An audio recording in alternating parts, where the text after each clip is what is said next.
Hey guys, welcome to the Babylonian Pastor Podcast with your host, Michael and Rob.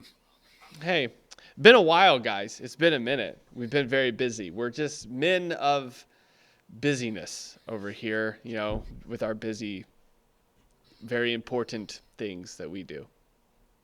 Yeah, like I do some important things, I suppose. there you go. See, like work, that's important. Sleep, that's important. I don't get a lot of that. And like laundry and hanging out. I mean, sometimes I see my wife. Sometimes I don't. But anyway, busy people around here during the years. So, welcome back to the first riveting episode of 2026 of the Babylonian Pastor Podcast. Riveting, even. I like it. Yeah, I feel like that. I don't know. Well, we'll let the viewers decide by the time we're done with this episode. Yeah. Was it riveting, compelling, interesting, disappointing, waste of my time? Like there's a range. There's a whole range there. So we'll get to it. Yeah. Okay. I feel like lack of comments would fit that waste of time thing, though. Probably they were not going to tell us about that. I don't know. Negativity spreads faster than positivity online. So okay, well, yeah, that's true. That's true. Yeah, most of the time you will, at least from my experience, people are way quicker to tell you that you suck than good job. Well, if this sucks, let us know. Okay, there you go. All right, so let's go ahead and hop over because we do have a time. I do want to preface before we have a time limit, but I want to preface that next week you guys are going to get a solo Rob episode because what you guys don't know is behind the scenes. We're not super prepared, but also the power goes out and I had nothing for a long time and Rob did. So he went ahead and recorded a full episode on conspiracy theories for you guys. So just, what we call that a hook in the social media world that you'll want to maybe look forward to that next week. Anyway, let's hop over here to this screen, right? Now this lady's name is Chappell Roan. Chappell Roan. My daughter would know her name. I don't know her name, but Chappell Roan, I think is her name. She's a singer. I don't like any of her songs. I can tell you that. I know that for a fact. But Rob presented this clip to us to go over today. Would you like to preface this clip at all, Rob? I think so. First of all, I have no idea who this is. I just see her name. I saw her name, and obviously she's someone who's known. That's all I knew, and I didn't research afterward. So until you said that, I don't know. She could have been like a priestess to the Maharaja of Sudan. I have no idea, right? Who this lady is. So you don't know the song "Pink Pony Club"? Why on earth would I know, or anybody for that matter, know a song entitled "The Pink Pony Club"? Yeah. Well, I'm not completely sure that I'll even know it after we get off of here. You shouldn't. You shouldn't. You should not know it. I can tell you right now. If I told you about the song, it would just depress you about life and culture more. So I won't do that to you. But anyway, all right. So let's go ahead. I didn't know Rob was going to present this clip. I've already made a whole post about this clip, so I'm excited to talk with Rob because one of the cool things about the Babylonian Pastor Podcast is that it is a back and forth, and I like that. So let's see. Let's hear. In case you haven't heard the clip, I'm going to go ahead and play the clip for you guys, and then we will we'll get into it. All of my friends who have kids are in hell. I don't know anyone. I actually don't know anyone who's like happy and has children at this age. I have like a 1-year-old, like 3-year-old, 4 and under, 5 and under. I literally have not met anyone who's happy, anyone who has like light in their eyes, anyone who has slept. All of my friends who have. All right. Well, okay. So there you go. It's that last enough. Part might be true. Let's get the true parts out of the way. Yeah. Accurate. Well, that was it. That was pretty much it. Yeah. I haven't. Sleep is an issue. Yeah. I haven't had a good night, solid night, unworried night of sleep for the last going on 19 years. So yeah. So that's true. We'll go with that. That's true. So well, let's start. That proves her point. that's been the episode today. Michael proved your Thanks. point. So Thanks for coming by. Rob said yeah. that Chappell Roan of the Pink Pony Club is correct. That's all you need to know. Is that what he said? No. Okay, so let's go ahead. There's a couple points here. I want to see. All of my friends who have kids are in hell. Okay, so let's address this. All of her friends that she knows that have kids are in hell, and why?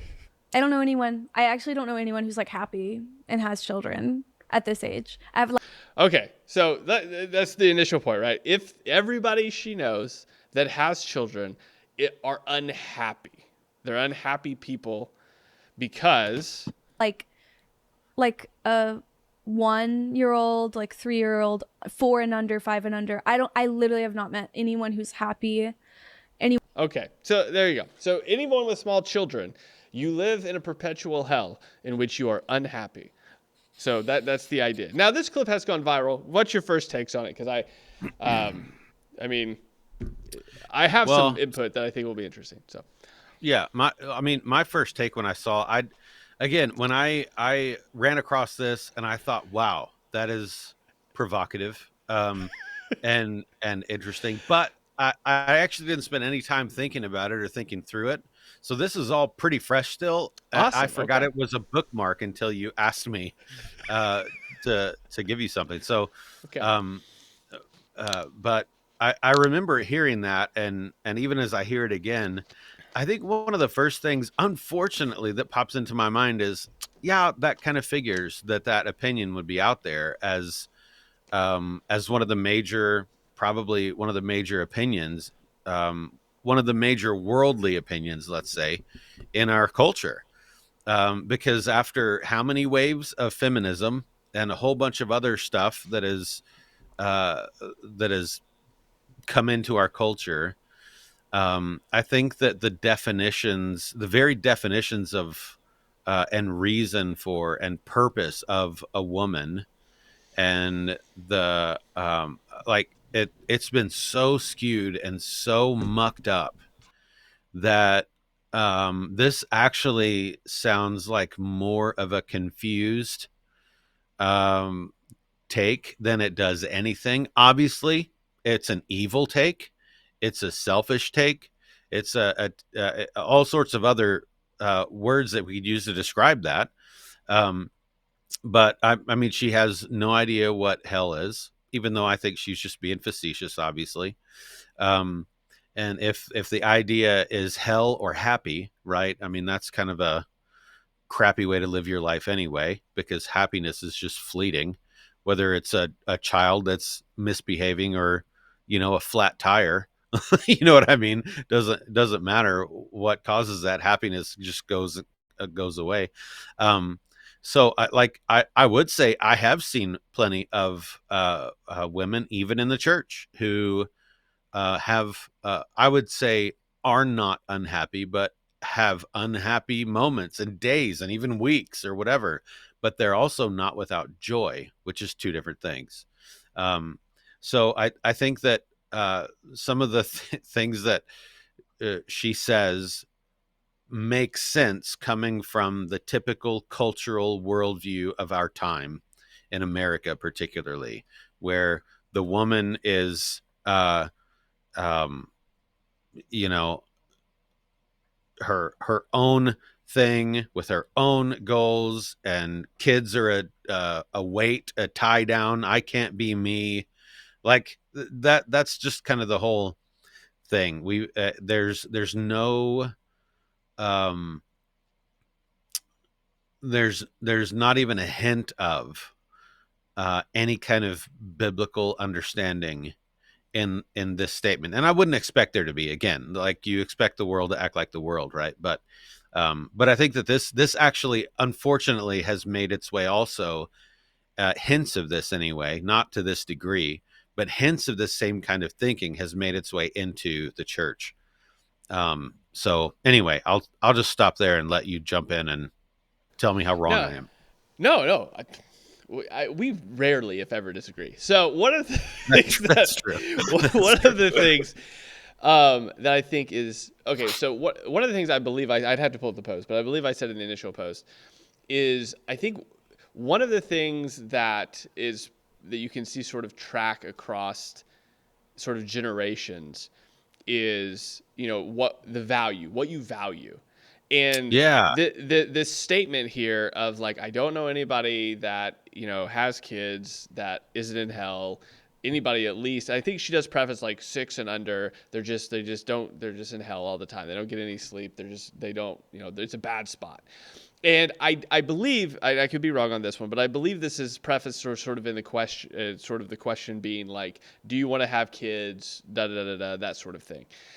And so the idea is that there's not a big value placed on children in general, or the joy of having kids, or the joy of being able to experience that, right? So one of the things, and me and Christine have talked about this before, that one of the interesting things, as far as for the different backgrounds we came from, I came from a house where there was just, me and my brother. We didn't have a lot of cousins around all the time because they were sort of spread all out. I didn't have a lot of little kids around, like, at all. I was the oldest brother, and I knew that Matt was kind of like annoying sometimes. So that was my perspective on small children being around.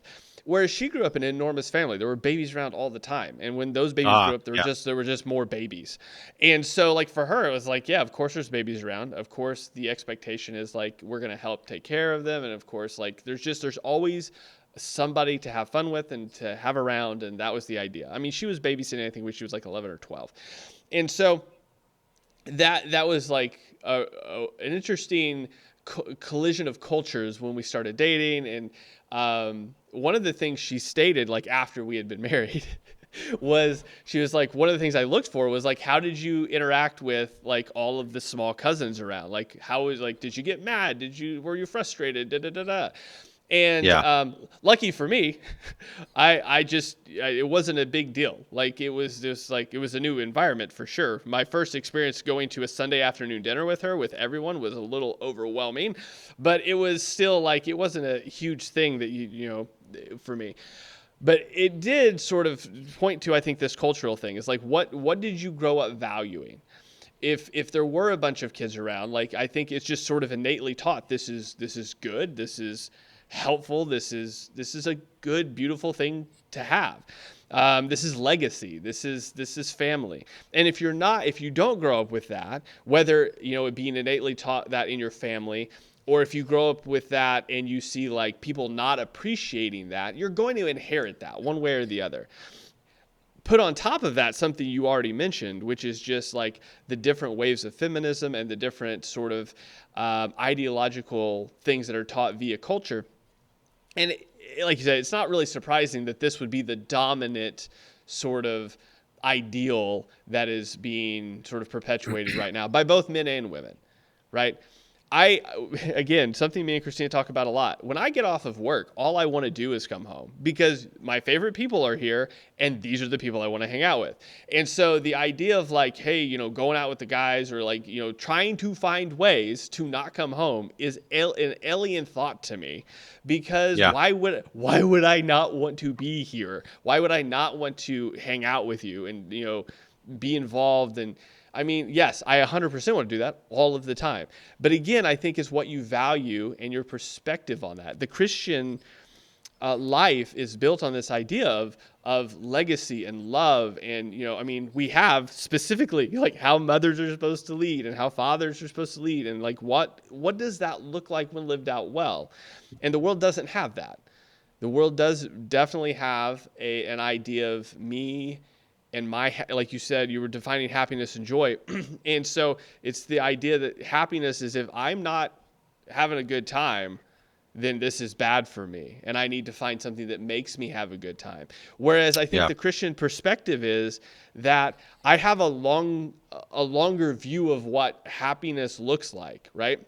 Me being up at 2:00 in the morning with both my kids, them screaming and puking all over the place, isn't defined as happy. But I do know what my job is. My job as a father is to take care and provide and do all of these things for them. So like in the moment, that's not like my favorite thing. But ironically, looking back, those are some amazing memories, right? I mean, at the time, you're like, not a huge fan of 5 of my shirts being ruined in 3 hours because you puked on me. But I wouldn't trade that for a second for anything. And so I think it's perspective. I really do think it's perspective. If you can get that, if you can get that through your head, if you can teach that to people via living it out, I think that is more helpful than like me going up to Chappell Roan and be like, you're wrong. It's just a For matter sure. of being like, having conversations with people and being like, man, I wouldn't. And I've had these before, and you can see the dead look, like they just don't get it. Where I'm like, if it's between me hanging out with you and me hanging out with my kid, I'm hanging out with my kid every time. Like, you lose every single. There's not a race you win if it's between you and them.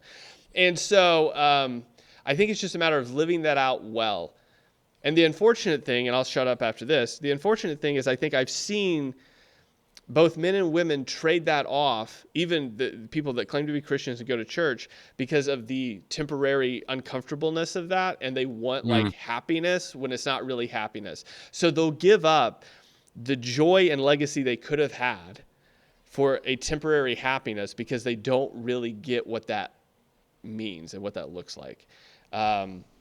And I think that's why we both teach it and live it. I think that's why that has to be dually done. And I'm sorry, I said I'd shut up. This is the last thing. This is why I think Titus 2 is so important. This idea of living it out in front of people and then having older men and older women in your life that could smack you in the back of your head and be like, you're being stupid right now. You don't know what you're doing. Do it the right way. I think it's super important to have those people.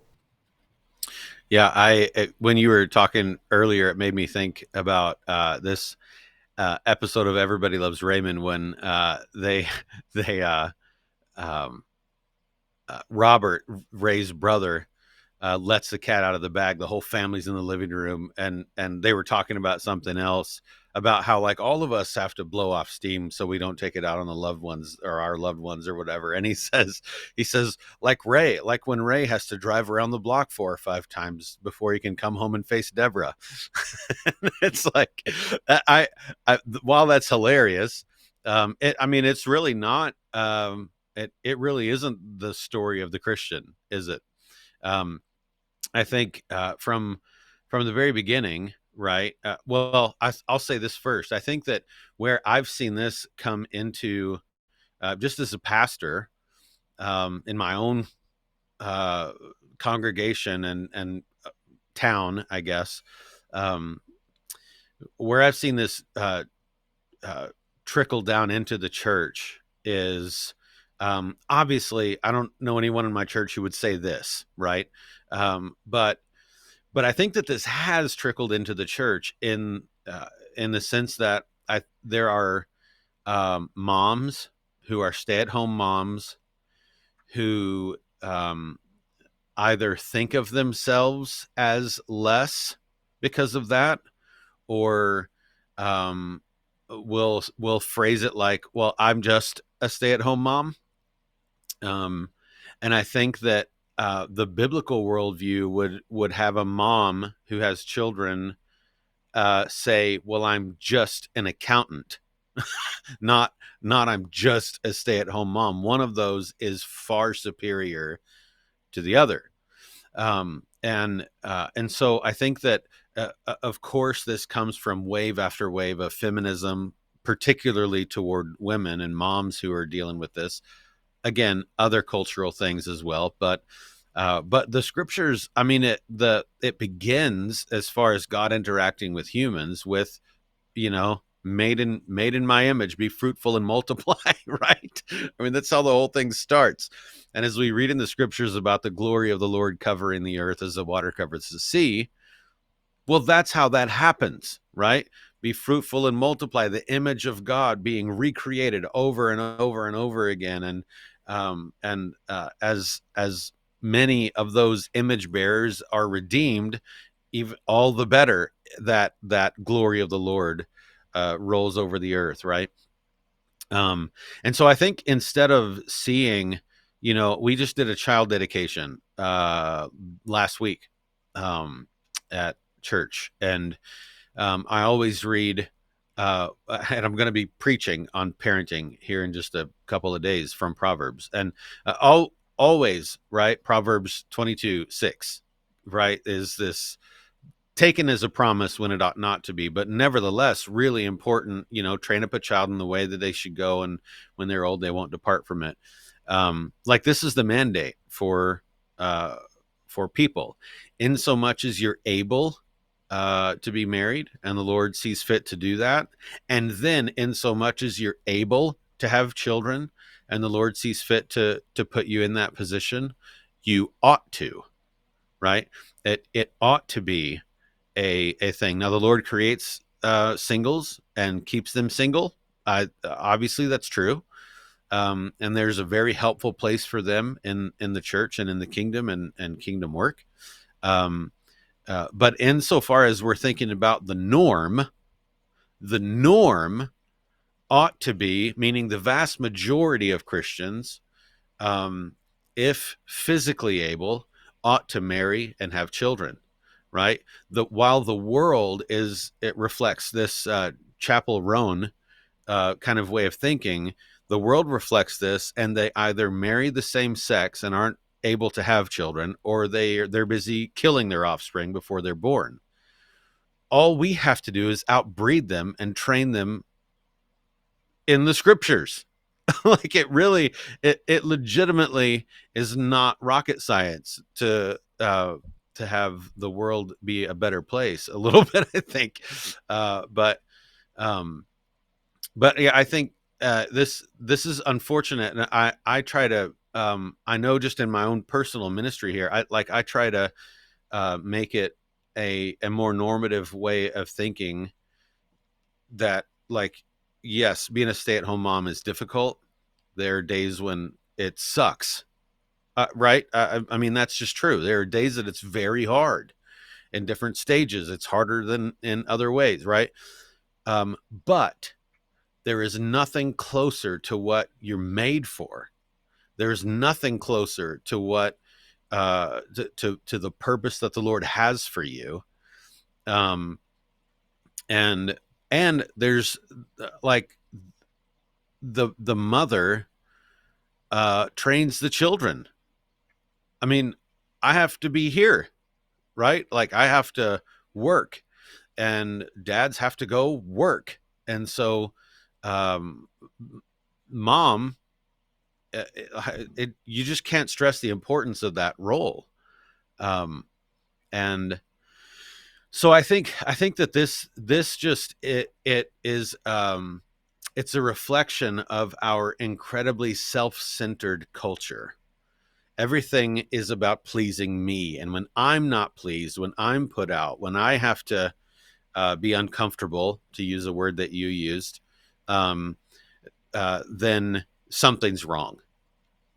And that's not necessarily true. One of the greatest gifts the Lord gives us is uncomfortability at times. Yeah, well, no, I think on that, I mean, that's exactly along the lines that I'm thinking. One of the best things that we can actually have is uncomfortability, because it is one of the things that actually sanctifies you more, right? We've talked about this in previous episodes, that like being married is a great gift of sanctification, because you do have to think about somebody other than yourself, and you do have to provide for somebody other than yourself, and you do have to protect somebody other than yourself. And so there's all of these things that come with marriage, which is, again, I mean, Paul's entire sort of imagery of Christ in the church and what that looks like and what that means for husbands and wives is incredibly important to understand when you're entering into marriage. And then on top of that, having kids is a whole nother level of sanctifying work. Now, again, hear me out. Like you've already stated, like this, maybe marriage and kids isn't for everybody. This is all on how the Lord deals it out and duels it out and chooses to show his grace. But so I don't want to make marriage or child, bearing like this salvific thing. Yeah. It's not right. But people sometimes hear that, and I just want to make sure you're not hearing that. But if you are, given a spouse and you are given children, there is an enormous sanctifying work in that you couldn't have explained to me before I was married or before I had kids. There's just no way you could have explained it to me. Yeah. And I wouldn't have understood it. It would have been like talking to a child about rocket science. Like I would be like, that sounds really cool, but I don't know any of the words you're saying. And so having lived that and living that still. I mean, there's look, I look at married couples that have been married like 50, 60 years and go like, wow, like I'm looking forward to that. And so it's one of those things that like if marriage is like, and again, this is where joy and happiness I think are different. It's not that there's not difficulties, hardships, and sorrows, but with those come joy and accomplishment and growth. And so you can't have one without the other. And so she says, I don't know anybody that has kids that's not in hell. Man, that perspective, like it's your perspective of this. Like it's just, yeah, it's bad Yeah. sometimes. Yeah, it's hard sometimes. Yeah, it's really super uncomfortable sometimes. I try to explain this to people. I mean, often where it's like, if you think that I would innately want to get up at 1 o'clock in the morning and get ready and go to work and do this for 11 to 14 hours a day because I want to, you're insane, right? If it was just me, I'd have an entirely different job. But it's one of those things that when you're married and you have kids, your entire perspective changes. It is not about Yep. me anymore at all.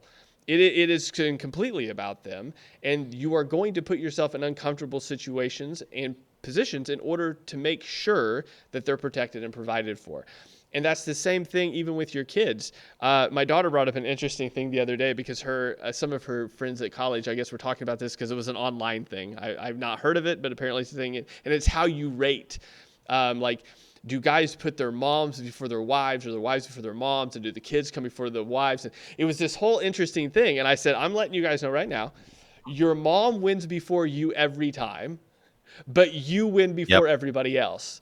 And so Yep. there's a hierarchy here in which you're never going to win before your mom. But just as I've talked about other people telling them, my kids win before you in every race, there is a hierarchy of how this is dueled out and what this looks like. And I think when it's in balance, it's still not going to be perfect because we're sinful people trying to, be sanctified and be more like Jesus. But when you have the right perspective on it, work, while difficult and uncomfortable, is worth it.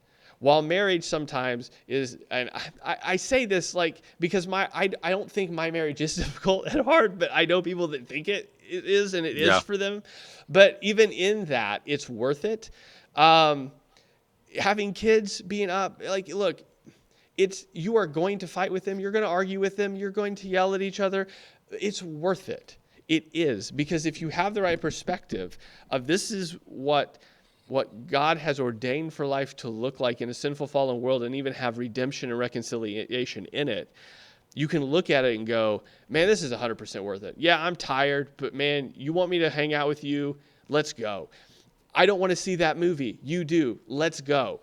I'd rather sit here than go out to dinner, but let's do it, because it's worth investing in those relationships in that time, because that is a redemptive thing that really at the end of the day shows you God's love for you and how he interacts with his creation too. And so I Yeah. think it's one of those things that if you have a bad perspective, yeah, you'll be like, yeah, this is not worth it at all, because you don't know what is valuable. And when you do know what's valuable, you're going to invest your time and energy into it. But that's my last thing. What you got? Yeah, I think I would just point to so like specifically for me, I'll address Christians, right? And just remind Christians, and maybe this is news for the unbeliever and they haven't thought about it like this because they're unbelievers, and that would make sense, right? But I think that the last thing that I'll say would be, it's it's one thing to live your life like she's talking about, like she clearly has this particular perspective. It's another thing entirely to actually love someone enough to be unhappy when that happens. You know what I mean? To actually truly love someone enough, and I mean your spouse and your children and others for that matter, enough that sacrifice is good, that going through times of unhappiness or difficulty is good. And for the Christian, there is no better example, obviously, of this than Christ. and his coming down and purchasing the saints with his blood. That wasn't happy for him. That wasn't a fun day, right? But there's a love that goes far beyond self, that happens there. Marriage is two sinners learning to forgive one another for life, right? And children are not the same way. I totally agree with your hierarchy, by the way. That's true. Mama was here at the formation of this being a family, and she will be here long after your butt is gone, right? So we're the picture of Christ in the church, right? So yeah, for sure. But yeah, I think Christians just need to have that, make sure that we have a biblical perspective, right? Be fruitful and multiply. This is a good thing. Deuteronomy 6, right? Teach your children all the time. Train your children up in the way that they should go. Fathers, don't exasperate your children. Children, obey your parents, for this is right. Like, there is a familial thing. We're the children of God. Imagine if God felt this way about his children that he adopted and purchased, right? It's like, man, I'm in hell all the time with these guys. Yeah. So I'm just thankful that I'm thankful that we serve a Christ, that we serve a God who loves his children and doesn't look at us as an obstacle, but as an object of his love and compassion. Yeah, no, it's because if you can picture it, Jesus is like, I don't want to go die for their sins. Yeah, no.